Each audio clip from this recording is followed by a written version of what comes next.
Hey everyone! Today we're going to talk about the difference between surviving and really living. Now, what do I mean by surviving? Okay, so we have two different types of nervous systems operating in our body.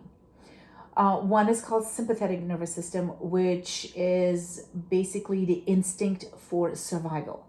It is the part of our brain and all of the bodily functions that respond to danger. So, in as our ancestors, when they were, hunter gatherers, somewhere out in the field or in the wild, gathering food, nuts and berries and things, and a tiger would show up, the parasympathetic nervous system would help them focus, alert, and release chemicals into the body, and everything inside your body would be ready for either to run or to fight or just freeze, but the focus would be on surviving, right? Just surviving. Now, in our modern day society, that's nervous response still exists. Anytime we perceive something that is dangerous or stress causing or anxiety inducing, that's the same thing that happens in our body. The same type of stress chemicals like cortisol and all these many different chemicals that are released into our body, which when their function is very important. They keep us alive, especially when we are in danger. However, when they are in our bodies for extended period of time, then they're causing a problem. Where's the problem? When our survival mode, sympathetic nervous system is operational, the other functions like long-term repair and rest and digesting and other things in our body that are performed only when we're in a state of calm or at peace. That's the only time the body can divert the energy instead of from survival into this life-giving and creative process, which includes repair in our bodies and making sure all the cells are functioning and long-term functions of the body to maintain our optimal health. See, when you're constantly living in a survival mode, your body doesn't have the energy it requires for the repair, for the rest, for the creativity, because all of the energy and resources are devoted to survival. And that can of course lead to eventually systems breaking down, causing disease in our body, or causing chronic fatigue or anxiety and all kinds of other health issues that many people in our modern day world are dealing with. Now, ask yourself, are you living constantly in a survival mode? And here's how you would know.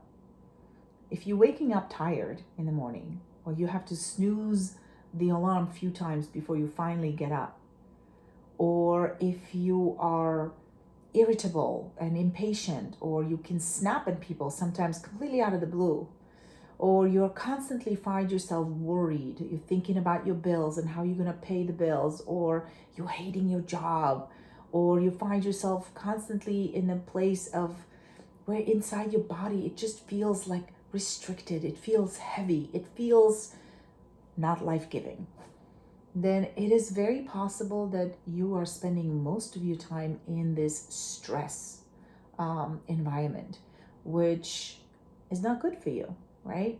Its primary function is to help you survive. Once you're out of danger, you want to get out of the stress mode. So de-stressing and getting into a state of calm and restoring balance and that kind of a peace and feeling of safety, right?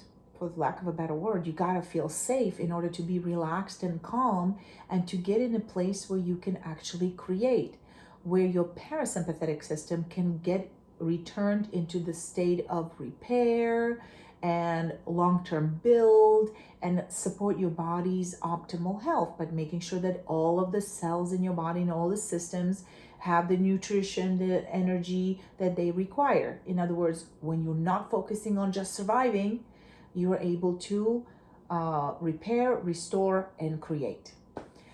Now, do you have any effective tools and strategies to help you get out of your stress mode and into the calm and relaxed state? Well, of course, the first thing that's important is for us to become aware, right? You have to notice that you are constantly living in a survival mode. It took me a while to realize that, but it does. This is what's important. Take a look one day, no judgment, just pay attention to how your day goes. What mood are you in most of the time? How do you wake up? Do you wake up like just in the nick of time to get yourself up, get yourself ready? Sometimes not even having time for breakfast, or just grabbing a cup of coffee and heading out the door, always busy, busy, busy, running, running, running, going, go, go, go, go, go. If that's you, then you might want to notice that and pause. For me, one of the most simplest and most effective ways to come back to myself and snap out of the survival mode when I find yourself in that situation is to just take a deep breath.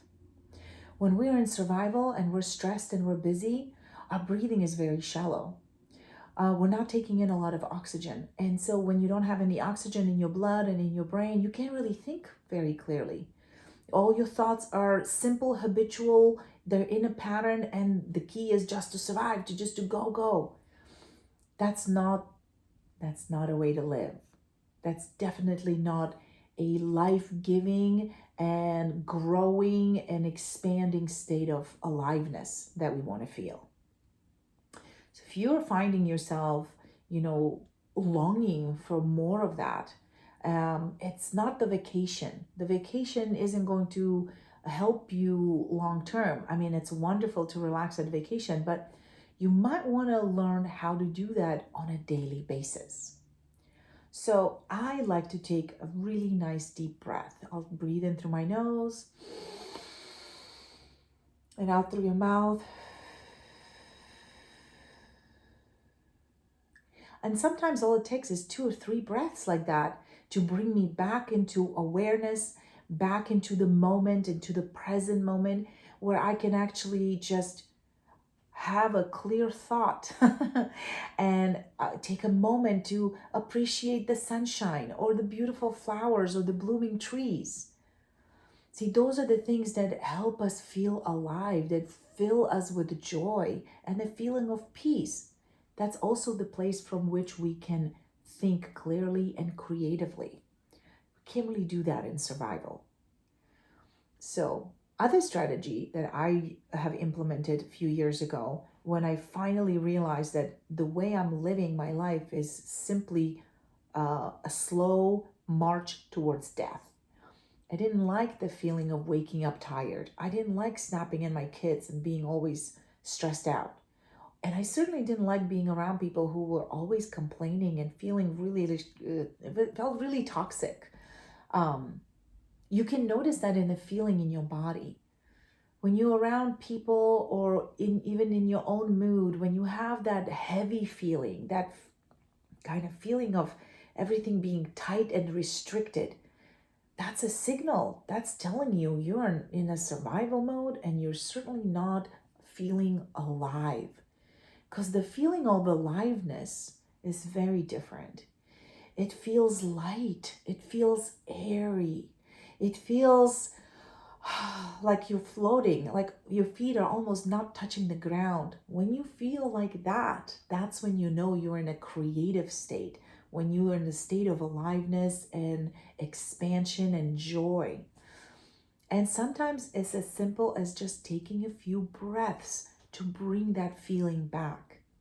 And operating from that place is definitely more life-giving and much more productive and enjoyable.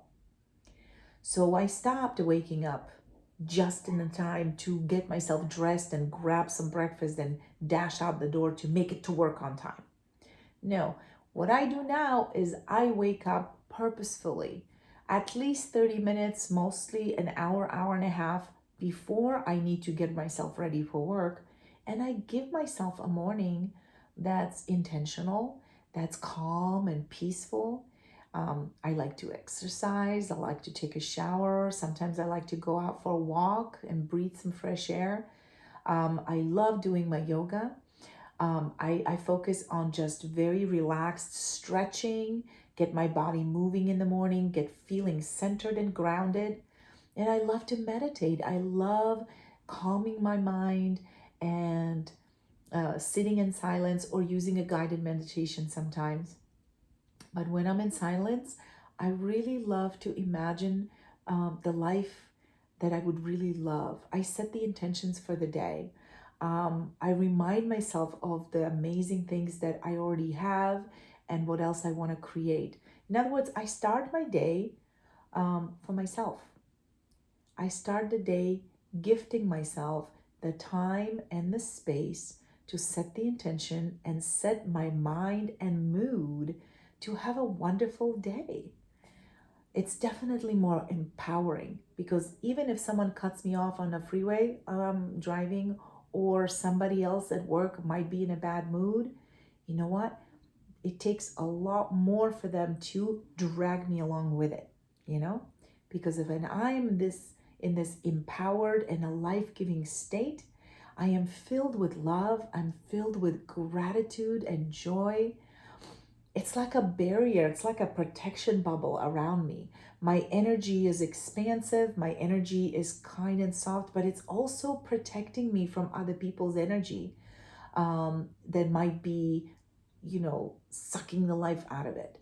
I have that presence of mind and the firmness of being and grounded feeling that doesn't easily get shaken up or disturbed by other people's bad moods or lack of that. So, quite opposite.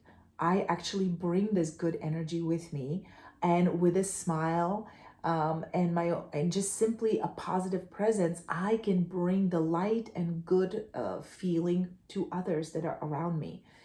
Because energy is infectious, whether it's negative or positive.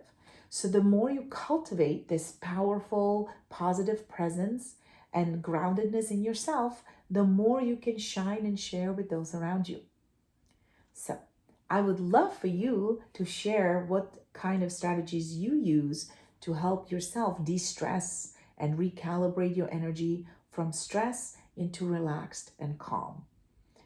Leave me a comment below and let's chit chat. I'm very curious what method works best for you.